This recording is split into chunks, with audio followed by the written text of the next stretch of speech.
शादी के मौकों पर मर्द और खवातीन का अलग अलग इंतजाम अल्लाह की तरफ से। महमूद, तुम्हारे मुंह में ऐसे पाकीज़ा अल्फाज। मैं तो सोच रहा था कि तुम शादी हाल के बाहर ही खड़े रहोगे। मुमकिन हो तो ऐसा ही करना चाहूंगा। सैकड़ों खवातीन, खूबसूरत कपड़े, सब एक ही जगह पर, मेरी तो बर्दाश्त से बाहर है। ये तुम्हारा ख्वाब है महमूद, हसीनाओं के समंदर में से अपने लिए दुल्हन तलाश करना। यही वो बात है जो इसे नाकाबिले बर्दाश्त बनाती है। किसी एक को चुनने में कुछ पसंदीदा चीजें जो बाकी 99 में है मैं खो दूंगा। मुझे तो ये सोच कर ही वहशत होती है।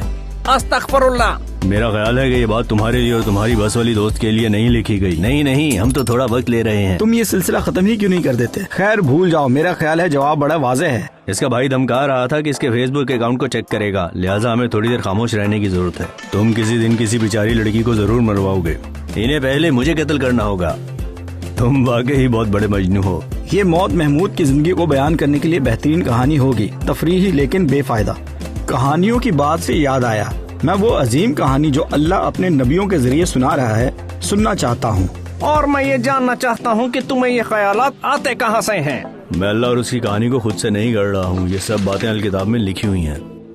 अल्लाह जानता है कि मैंने अली की तरह कुरान शरीफ हिफ्ज नहीं किया है, तो भी माफी और कुर्बानी के ये नजरियात मेरे लिए बिल्कुल नए हैं। और ये भी कि तमाम अंबिया इकराम ने एक कहानी सुनाई है, कामिल आगाज, एक अलमनाक बिगाड़, अल्लाह की रिहाई का मंसूबा और फिर हमेशा हंसी खुशी रहना। मैंने कोई ऐसी हदीस मुबारक नहीं सुनी जो इस बारे में बताती हो। मेरी मोहब्बत एक ही वक्त में मुझसे इतनी करीब और इतनी दूर कैसे हो सकती है? मैं ऐसी रवायात पर लानत भेजता हूँ जो हमारे दरमियान दीवार बन जाएं। बहुत हुआ, अगर तुम ऐसे ही बोलते रहे तो मैं रो पड़ूंगा। हजरत आदम और बीबी हवा, हजरत इब्राहिम, हजरत मूसा, हजरत दाऊद, हजरत ईसा और तमाम अंबिया इकराम की कहानियाँ तौरेत, जबूर और इंजील शरीफ में लिखी हुई हैं। तुम अल्लाह ताला की वो सच्चाइयाँ तहरीफ शुदा किताबों में से सिखाने की जरूरत करोगे? अल्लाह के लिए तुम्हारी गैरत आबशार की मानिंद है, मुझे नीचे खड़े शख्स की फिक्र है। नहीं अली, मैं अल्लाह के बारे में किसी भी तहरीफ शुदा जराए से बात नहीं करूँगा। लेकिन तुम बिल्कुल यही कर रहे हो। कुरान शरीफ कहीं नहीं कहता कि किताबें तहरीफ शुदा है, बल्कि इसके बरक्स के वापस जाओ और पहली किताबों से रुजू करो। अहले किताब, जब तक तुम तौरेत, इंजील और जो किताबें तुम्हारे रब की तरफ से तुम पर नाजिल हुई इनको कायम ना रखो तो तुम किसी राह पर नहीं हो सकते। ये लोग कलमात किताब को अपने मकामात से बदल कर जिन बातों की इनको नसीहत की गई थी उनको भी फरामोश कर बैठे। ओह, ये बहस तो बहुत दिलचस्प होती जा रही है। महमूद, जाओ दुकान से कुछ पॉपकॉर्न और चिप्स लेकर आओ इस शो के लिए। यहाँ क्या लिखा है कि क्या बदला है, खुद कलाम या इसके मायने? दोनों ही। तुम क्या कहोगे कि दहशतगर्दों ने कुरान शरीफ को बदल दिया या इसके मायने को? कुरान शरीफ में कहीं नहीं लिखा कि तहरीरी कलाम में तब्दीली की गई है। और कह दो जो अहले किताब अल्लाह ने नाजिल फरमाई मैं उस पर ईमान रखता हूँ। हम तो ये जानते हुए बड़े हुए हैं कि ये किताबें बदल गई हैं। क्या तुम ये जानते हुए बड़े हुए हो कि ये किताबें बदल गई हैं, या तुम ये सुनते और दोहराते हुए बड़े हुए हो कि ये किताबें बदल गई हैं? लेकिन क्या ये अल्लाह की फितरत के खिलाफ नहीं जाता? वो कैसे है प्रोफेसर, कैसे? ये सब कितना हसीन है तो भी मुझसे कितना दूर है। शादी, दुल्हन, हनीमून, बेशक अल्लाह अजीम है। हम किस बारे में बात कर रहे हैं? मेरा दिमाग इस शादी हॉल में ज्यादा देर मुतवज्जा नहीं रह सकता। तुम जानते हो वही बातें जो आम तौर पर शादी हाल में की जाती हैं, दहशतगर्दी, अल्लाह की फितरत। अल्लाह दुख की इजाजत क्यों देता है? तुम्हारा दुख, इसका जवाब तो बहुत आसान है, हमारी तफरीह के लिए। ये अल्लाह की फितरत के कैसे मुतजाद है मेरे भाई, बताओ मुझे। अल्लाह सब कुछ करने पर कादिर है। बेशक। दुनिया में सबसे कीमती शय क्या है? मैं अली की जगह जवाब दूंगा, इसे कुछ सांस लेने दो, अल्लाह का कलाम।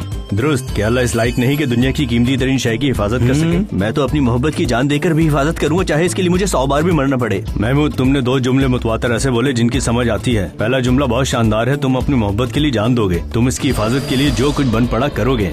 इसीलिए अल्लाह ताला ने कुरान शरीफ नाजिल किया कि वो हर तरह के बिगाड़ और तहरीफ से पाक हो। बेशक, हमने तौरात नाजिल फरमाई जिसमें हिदायत और रोशनी है। क्या अल्लाह किसी तहरीफ शुदा चीज को हिदायत और रोशनी कहेगा? बुरा ना मानना अली, हमारा ये प्रोफेसर दोस्त बहुत ज़हीन बंदा है। बेशक कोई आज भी कुरान शरीफ में तब्दीली नहीं कर सकता। दुरुस्त? बेशक नहीं। और क्यों नहीं? तमाम दुनिया में इसके हजारों नुस्खे मौजूद हैं। बिल्कुल यही कह रहा हूँ। मुझे महमूद हैरान करता रहता है। हाँ, किसी के लिए या किसी एक ग्रोह के लिए ऐसा करना बिल्कुल नामुमकिन होगा कि मराकश से इंडोनेशिया और तुर्की से सऊदी अरब तक तमाम नुस्खों को जमा करे और इन्हें तब्दील कर दे। प्रोफेसर, तुम क्या कहना चाह रहे हो? अब इंजील को लेते हैं। कुरान शरीफ की तरह ये पूरी दुनिया में बहुत जल्द फैल गई और आज हमारे पास हज़रत ईसा के जमाने से लेकर अब तक हजारों हजार नुस्खे बहरे रोम के तमाम इलाके में भरे पड़े हैं। और जरा सोचो, क्या वो सब एक ही जैसे हैं? किसी ने इनमें कुछ तहरीफ और तब्दीली नहीं की। क्या वाकई? और ब्रिटिश म्यूजियम में तुम आज भी अलेक्जेंड्रिया और साइनेटिकस के नुस्खे और रोम में वेटिकन्स के नुस्खे खुद देख सकते हो। ये इंजील के कुरान शरीफ के जमाने से पहले के नुस्खा जात हैं। اور وہ آج بھی انجیل سے ذرا بھی مختلف نہیں ہے۔ اور جب ہم تاریخ کی بات کر رہے ہیں تو یہ آئیڈیا کہ توریت اور زبور اور انجیل تبدیل ہو گئی ہے قرآن شریف کے 300 برس بعد آیا۔ واو، یہ تو بڑا مضبوط ثبوت ہے۔ حالانکہ آخر میں تم نے کوئی اور زبان بولنا شروع کر دی تھی، شاید اسی لیے تمہاری کوئی گرل فرینڈ نہیں ہے۔ مجھے تمہیں محمود کی طرح بولنا سکھانا ہوگا، ٹھیک کہا نا؟ اور قرآن شریف سے جو تضادات ہیں، 3 خداؤں پر جھوٹا ایمان۔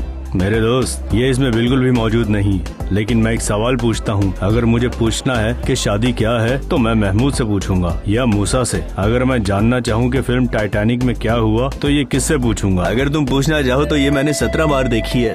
اگر ہم کسی چیز کے بارے میں جاننا اور اس کے بارے میں درست بات کرنا چاہتے ہیں تو ہمیں اسے خود دیکھنا ہوگا۔ تو پھر ہم اللہ کی کہانی کے متعلق جو کچھ جان سکتے ہیں، جاننا چاہتے ہیں، اور یہ کہ ہمارا اس میں کیا کردار ہے، تو کیا ہمیں پورا نسخہ نہیں پڑھنا چاہیے؟ آخر تم کہنا کیا چاہتے ہو؟ میرا مشورہ ہے کہ ہم اس نسخے کو پڑھنا شروع کریں۔ چلو مل کر انجیل میں سے کچھ کہانیاں پڑھتے ہیں۔ میں ایسا کروں گا، دیکھ لیتے ہیں۔ میں نے تو عرصہ ہوا کسی کتاب کو ہاتھ نہیں لگایا۔ علی، محمود کے لیے اچھا ہوگا کہ وہ کبھی اپنا دماغ کسی کتاب میں لگائے۔ کیا تم اس میں شامل ہو؟ انشاءاللہ۔